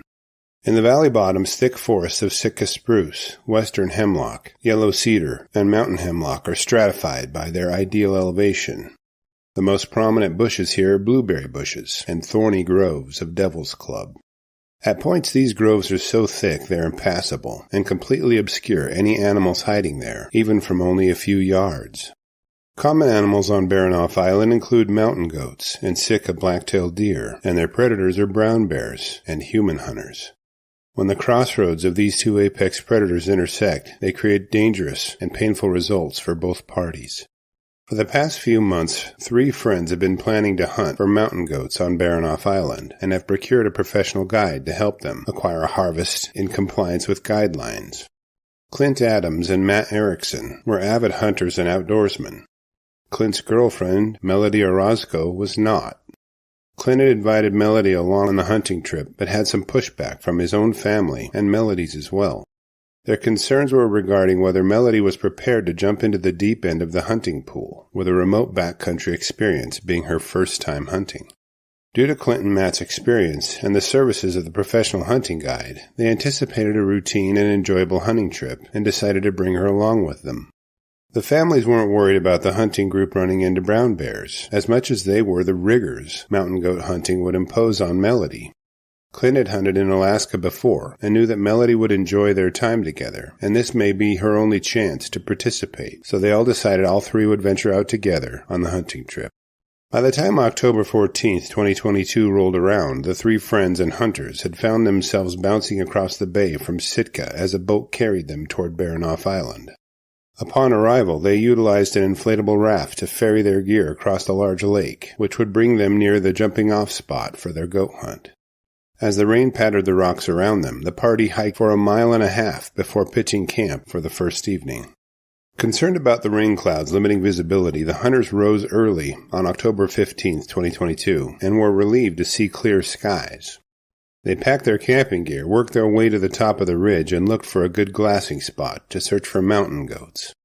The weather at this time of year varied, with snow being deposited at times. Slippery, frozen sections of the trail forced the hunters to utilize their ice axes to assist as they climbed the trail. About 400 yards above camp, the hunters were crossing a slope transition when the guide, whom we'll refer to as Bill, began to yell. Bill's words hit Clint's eardrums and invoked a rapid mental reassessment of his plans. The guide's terrified words, "Oh, run." Now Clint Adams is a big man, standing at 6 feet 6 inches tall and weighing in at about 285 pounds. As soon as the guide's words registered in his mind, he could see Bill running in his direction. Clint stared in disbelief as Bill streaked past him, with his .375 H&H bolt-action rifle still draped across his shoulders. The situation was clearly too dangerous for him to pull his rifle from his own shoulders in his own protection. His eyes were as big as dinner plates, and he was terrified at whatever was chasing him. Clint turned his head back up the hill after the guide ran past and could see a huge brown bear thundering down the trail toward him. The bear's eyes were fixed on Bill, and it completely disregarded Clint's presence along the trail. Clint's hunting rifle was strapped to his backpack, and his only weapon he had immediate access to was his ice axe, which was still in his hand. As Clint watched the bear effortlessly stride its way down the steep and slippery slope, his mind raced, but reached no logical conclusion on what action to take. By the time the bear was within arm's length of Clint, he could see its eyes were still focused on Bill. He saw an opportunity to strike the bear, and swung his ice axe with both hands and all of his might toward the bear's 5-gallon bucket-sized head. Now the pointed end of the ice axe is sharp and is about 8 inches in length. As the axe struck the bear, it hit right at the base of its skull and drove into the bear's neck, clean to the shaft. As the bear pursued Bill, it pulled the ice axe from Clint's hands as it raced past him. The bear seemed unfazed with the head of the axe embedded in its flesh as it pursued Bill down the trail. Within a matter of a few seconds it had caught up to him and crumpled him with a single blow of its paws to his backpack. Now Bill and the brown bear tumbled several yards down the slope, stopping at a relatively flat spot. As Clint watched, he could see the massive brown bear stand to its full height of 8 or 9 feet above the guide, with his ice axe still protruding from its head. Bill was still wrestling with his rifle, trying to point it toward the bear and shoot it. The guide fumbled with his rifle and managed to raise it, pointing toward the bear's head, and fired a shot that resounded off the mountainside. As Clint looked on, he could see the bear's fur ripple across its body as the blast from the shot expanded, and the muzzle blast flashed even in the daylight. The concussive wave generated by the high-powered hunting rifle seemed to stun the brown bear. Even though it wasn't struck by the bullet, it staggered back a few feet and seemed to re-examine its plan of attack. Standing off to the side and slightly above the attack, Erickson saw his chance to join the fray. He pulled out his .357 revolver from its chest holster and fired 3 shots in rapid succession at the bear. Brush between him and the bear prevented him from getting a clear shot, but he knew he couldn't pass on the chance to shoot the bear while it was on its hind legs. By now Bill had scrambled to his feet just as the bear charged back toward him. He had leveled his rifle at the bear from a distance of only a few feet and fired a second shot, just as Erickson fired 2 more from his pistol, as the rest of the party screamed, trying to drive the bear off. The brown bear boar seemed confused and overwhelmed at the loud gunshots coming from different places, screams, and people popping up randomly. Between the noise and confusion, it decided that bolting in the opposite direction would likely be its best choice. As it fled from the group of hunters, Clint's ice axe worked its way from being embedded at the base of its skull and tumbled to the ground, where it was recovered by Clint. With the bear having fled, the group stared at each other and checked to see if each of them was all right. After a brief discussion, they continued to the top of the ridge and glassed for mountain goats. As they glassed, they saw an even larger bear further up the mountain and decided they shouldn't press their luck any further. At this point, no one in the party had a single injury, and remaining in an area with such a high bear population may negatively affect that fact. They broke camp and made their way down the mountain and back to the lake shore at the base. They piloted their inflatable raft back across the lake and traveled back to Sitka for the night. In Sitka, Melody was shaken up. The men knew that bringing her back up the mountain was out of the question. They also knew that the weather would be turning bad in a few days, which left them with only the next day to hunt. Clint, Erickson, and Bill decided to return the next day for another attempt at getting a mountain goat. The men boated across a different lake and pitched camp above the tree line. Clint and Erickson shared a tent, but by 7:30 p.m. Erickson fell over asleep, apparently exhausted from the excitement of the prior day. Clint was still riding a wave of adrenaline, though, and played a card game by himself. Suddenly Erickson shot bolt upright in bed and yelled an agonized, "Ah!" shaking Clint for a moment. Clint stammered out, "What's up?" Erickson mumbled, still half asleep, "It was a nightmare. I was getting charged by a brown bear," before slumping back into his sleeping bag. I could find no summary of their day of hunting for mountain goats, but did gather Clint's thoughts following the bear attack. He stated the gunshot, especially from close range, appeared to deter the bear. While in the brush and with only a few yards of separation, he admitted that bear spray likely would have done no good to fend off the bear. He says after watching the bear's reaction to the rifle blast, he now arms himself with a loud air horn. He's growing convinced that overwhelming the bear's sense of hearing short-circuited its desire to attack Bill. He also advises that if you decide to carry a pistol, carry at least a 10mm and as large a magazine as you can get your hands on. Regarding the bore and how it fared after 2 high-powered rifle shots and 5 .357 revolver rounds were fired at it, as well as an ice axe being embedded in the base of its skull. There's no mention of if the bear died or survived. There's no discussion of any attempts being made to find it to check its condition.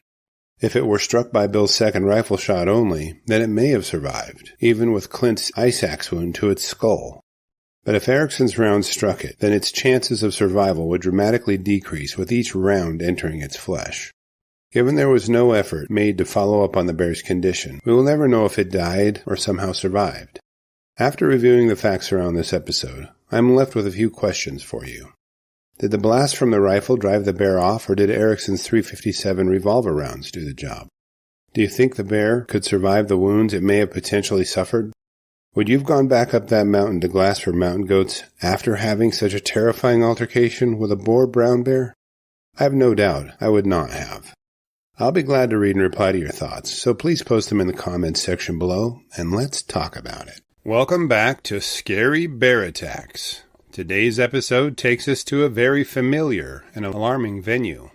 Yes, we are going back to Alaska, but this time we'll be visiting the Elmendorf-Richardson Joint Air Force Base on the north side of Anchorage. The base is bordered on the west and north by the Kodiak Arm, and on the south by the city of Anchorage. In the east, though, a stretch of sparsely populated forest stretches from the Chugach Mountains, interrupted only by highways and other roads. The elevation here is below 200 feet above sea level, and thick pockets of spruce, fir, and birch trees tower over blankets of alder and willow bush. There are swamps and creeks here, which run with salmon and other fish each summer, making this area a prime spot for many animals. Moose are a common sight near the base, as well as brown bears and black bears. On the base, families of soldiers live in nearby housing complexes, and one of them is called the Moose Crossing Housing Complex. Moose Crossing is a modern housing development with curving streets lined with moderately sized homes. Scattered throughout the subdivision are a handful of playgrounds, centrally located for neighborhood kids to access. The slides and swings are padded with sand so kids don't hurt themselves. Though many of the backyards in the neighborhood are fenced, the playgrounds are placed in the middle of open community yards. Kids and their parents can walk straight across the grass or run and play on it. It is perfect for picnics or games of tag. But what the open grassy layout of the community yard is not good for is keeping the bears of the area away from children. On June 4th, 2010, 4 young girls were having a ball as their ponytails bounced with each jubilant step they took. For the sake of this episode, we'll call them Julie, age 5, Jenny, age 6, Shelley, age 8, and Sandy, age 9. The girls were friends and played together frequently on the playground just off Campos Avenue on the north side of the complex. This playground was surrounded by trees and bushes, which gave it a relaxing feeling. This summer day was typical, with temperatures ranging into the mid-50s by the afternoon, with a 6-mile-per-hour breeze and clear skies. It was just another day in paradise, but sometimes it rains, even in paradise. As the girls played and frolicked, a few of the parents looked on and chatted, unaware of a very interested and dangerous visitor approaching them. From the obscurity of the nearby bushes, the girls' giggles had reached the ears of the black bear. It emerged from the brush about 30 feet from the girls and was focused on their movements and laughter. Now, black bears are not a rare sight in Anchorage or anywhere in Alaska. While I was visiting about 13 years ago, one ran right past my friend and I as we shot our bows in his yard. The presence of a black bear likely did get the parents' attention, but didn't alarm them to action. What did get their attention was that the bear didn't disappear into the brush upon seeing the people at the playground. It crouched down just a bit and slowly started walking directly toward the playing children. Upon seeing the approaching bear, Sandy began to yell to alert everyone of its presence. Once everyone started looking at the bear, they began to yell and scream at it too, but it continued its methodical stalk toward the children. Herman Grizzly is the wildlife biologist for the 3rd Wing on base. Part of his job was to educate the base residents on how to handle interactions with wildlife and stay safe doing so. He spent time in the schools and made sure to explain to the kids that playing dead was what to do if they surprised a bear. But how do you teach a child what to do when they encounter a bear demonstrating predatory behavior? His instructions were essentially the same as the ones adults received, and included making noise and trying to make yourself appear as large as possible. Remembering these lessons, Sandy puffed herself up and lifted her arms above her head, but the bear continued to slowly step toward the little girls. It seemed mesmerized by their vulnerability. Realizing that her efforts were not frightening the bear, Sandy dashed off toward her home to get her parents, hoping that they would be able to scare it off. Jenny, Julie, and Shelley were much too close to the bear to run away, and somehow the little girls knew that. Their lessons on bear-aware behavior told them that running may cause the bear to chase them, just like kids do when another kid runs from them. The little girls told each other to play dead, just like they were told in their classrooms. One by one, the little girls flopped over and buried their faces toward the ground. By this point, the bear was within just a few feet of the girls. When they flopped over, the bear seemed curious and maybe even confused. These girls hadn't run away like some sort of prey animal, and they weren't fighting like something the bear would have to protect itself against. Befuddled by the little girls' mysterious and instant deaths, the bear began to sniff them as they laid on the ground.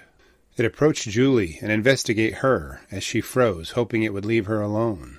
The bear stretched out one of its paws and placed it on her back. Julie could feel the pressure of the bear's paw on her back and focused on remaining calm and quiet. She held her hands alongside her head and neck to make sure the bear didn't bite her anywhere that would cause a severe injury. Julie could only wait, as she could hear the bear sniffing her and breathing. As the bear stood on and over Julie, Shelley and Jenny peered through their fingers, hoping it would not hurt their friend. As they watched, they could see the bear drop its head toward Julie's leg and open its mouth. It slowly closed its jaws on Julie's leg, and she let out a squeal at first. Then her fear grew into terror, and she screamed as the bear's teeth punctured her skin. The unexpected reaction from Julie sent the bear scurrying off a few yards, where it paused and stared at her. It didn't expect the girl to scream, and was alarmed by the sudden noise. Just then Sandy's mom came running onto the playground. She yelled at the bear, and it showed no reaction to her presence or her shouts. The girls were instructed to walk to a neighbor's house, and with trepidation slowly obeyed Sandy's mom. As soon as the girls had entered the neighbor's house, Sandy's mom began walking slowly away from the playground toward Campos Avenue. The bear, having found a new fascination, followed her onto the street. Sandy's mom pulled out her cell phone and snapped a few pictures of the bear, just in case there was any way authorities could recognize it from its markings or other distinguishing characteristics. Once Sandy's mom led the kids away and got to safety herself, the bear meandered around the playground for a few minutes. After the people were gone, it seemed to be unsure of what to do next. Neighbors watched it from the relative safety of their houses until it disappeared back into the forest around the housing development. Julie was taken to the base hospital and her wounds were cleaned and sutured. She was left with scratches from the bear's claws where it stood on her back and 4 puncture wounds in her leg from its teeth. The tissue around the bite wound was bruised and sore for a few days, but Julie made a full recovery soon after the attack. The mental anguish from the little girl's experience may scar her for life, but we are hoping it doesn't. As a result of this attack, the base refined its approach to bears. Its educational program that had taught children bear awareness was successful. The predatory behavior of this bear may have been amplified if the little girls had run away. It may have caused an attack by the bear, and the results of that may have been catastrophic. After reviewing the facts surrounding this episode, I'm left with a few questions for you. What do you think may have happened had the girls run away upon seeing the bear? Do you think the base should have a bear response team? Why didn't the parents have a can of bear spray for such occasions? What would you do if your child was on a playground and a black bear began to sneak up on her? I will gladly read and reply to your thoughts, so please post them in the comment section below, and let's talk about it. Welcome back to Scary Bear Attacks. Today's episode takes us to southwest Alaska and a small island just nestled into Uganik Bay of Kodiak Island. Though the island is known for giant bears, those bears aren't only on Kodiak, but also on the neighboring islands. One of these is Sally Island, which only rises about 1,000 feet in elevation. It's a diminutive island, only measuring about 2 miles wide by just under 2 miles long. Sally Island is covered in very dense foliage, composed primarily of huge stands of alder, interrupted with meadows of grasses. There are no rivers on this small island, which means that brown bears on the island either have to search for fish off the shore or swim to the main island. This is easily done on the south end of the island as Sheep Island comes close to connecting all 3 islands. Deer are just about the only animals on the island that are not predators, and that is what brings a handful of hunters to shore each fall. The brown bears on the island are directly related to the giant brown bears on Kodiak, so their temperament and power are well known. Now, a pack of bears is known as a sleuth or a maul, but bears aren't known to run in packs. There are a few exceptions to this rule, and one of them is when they are siblings or juveniles. Some call a pack of bears a sleuth because of the way bears search through the forest, as if they're detectives looking for facts. A pack of sibling bears is called a litter, but as they grow, this reference to them loses its applicability due to their age. When the cubs reach around 2 years of age, the sow will frequently run them off so she can more easily fend for herself. But if the cubs contribute to her survival, then she will tend to hunt with them. When the litter becomes a sleuth, and their mother manages to keep the litter together and raise them into juvenile bears, they can remain with her as a dangerous and efficient killing team. When a sow has a litter of cubs, the litter is usually between 1 and 3 in number. Cubs have a 34% mortality rate in Alaska and frequently spend at least 2 years with their mother. This means that only 2 cubs in a litter of 3 will survive to venture out on their own. The survival of the cubs depends on a few factors, including the availability of food sources and the willingness of the sow to defend them. If she can offer a violent defense of her cubs from boars, then her cubs will stand a good chance of reaching independence and success. On Thursday, October 30th, 2014, 68-year-old Michael Snowden and his 38-year-old hunting partner Jeff Ostrin arrived at their hunting camp. Each year, the men would hunt together for a week on Sally Island and frequently filled their tags, refreshed their friendship, and filled their freezers for the winter. Snowden was a native of Alaska from Sitka, and Ostrin moved up from Camas, Washington. The men were hunting with the help of a guide and a party of about 10 deer hunters. They used a boat dubbed the Mary J. to deposit the hunters on various locations on the island to hunt for the day. At the end of the hunting day, the hunters would all reboard the boat to return to camp for the night. The first 6 days of their deer hunting went very well, with fun and surrounded by beautiful scenery. On November 4th, 2014, the men's hunt was going just as planned. They'd climbed the steep slopes of the island after coming ashore in the early morning. Pushing their way through brush and glassing breaks in the alders for bucks to emerge made the day slip by in a relaxing manner. At around 10 a.m., Ostrin observed a buck at the top of the island and stalked within shooting range. A single well-placed shot from his hunting rifle brought the buck down and filled one of their tags. As the buck disappeared below the brush, Snowden and Ostrin walked toward the spot where they last saw the buck. Upon arriving at the buck's location, they immediately started to process the deer for recovery by removing its entrails, or gutting it as hunters refer to it. While one man removed the entrails of the deer, the other would stand guard, watching for brown bears. Some bears tend to head to a location after hearing the report of a hunting rifle. These bears are called dinner bill bears, with a shot being the equivalent of calling them in for dinner. The hunters knew that time was key to avoid a confrontation with a hungry bear, and after gutting the deer began dragging it toward the island's southeastern shore. The Mary J. was drifting just off the shore, and they would radio for it to pick them up when they were ready. As Ostrin and Snowden dragged their buck through the thick brush, a steady seep of blood and bodily fluids leaked out behind them in a tempting trail. This scent was easily detectable by any bears on the island in the right conditions, and would lead to a dangerous situation. With only about a mile left before they reached the shore, the hunters decided to sit down and eat their sandwiches for lunch. They removed their packs and walked about 20 feet farther downhill to sit down. No sooner had they taken the first few bites of their meals than they began to hear some rustling in the brush only a few yards from them. Given their location, the hunters knew this could be a harbinger of something very bad. They grabbed their rifles and chambered rounds in each one.